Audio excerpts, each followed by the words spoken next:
एक बार की बात है, यमुना किनारे बसे छोटे से सुंदर गांव गोकुल के पास एक और बस्ती थी, सुदामा की बस्ती। मिट्टी की कच्ची झोपड़ियां, हवा में घुली गुड़ की मिठास और खेतों में हरी हरी फसलें, यही थी सुदामा की प्यारी दुनिया। एक सुबह लिटिल कृष्णा अपनी बांसुरी बजाते हुए गोकुल से बाहर घूमने निकले। हवा में मधुर धुन फैली। तभी पास ही मिट्टी में खेलते लिटिल सुदामा ने वो आवाज सुनी। वो मुस्कुराया और बोला, कृष्णा तुम आ गए। कृष्णा भी हंसकर बोले, सुदामा चलो आज तेरी बस्ती में खेलेंगे। दोनों हाथ पकड़कर सुदामा की बस्ती की ओर निकल पड़े। सुदामा की बस्ती में लोग सरल और स्नेही थे।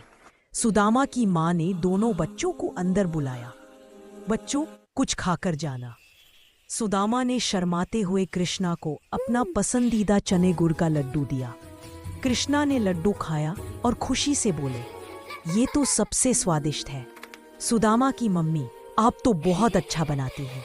सुदामा की बस्ती के बच्चे कृष्णा को देखकर झट दौड़ पड़े। कृष्णा बांसुरी बजाओ।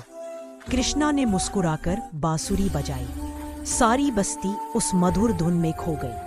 तभी बस्ती के ऊपर काली बादल छा गए। काफी दिनों से बस्ती में पानी की कमी थी। सब लोग चिंतित थे। सुदामा उदास होकर बोला, कृष्णा हमारे खेत सूख रहे हैं।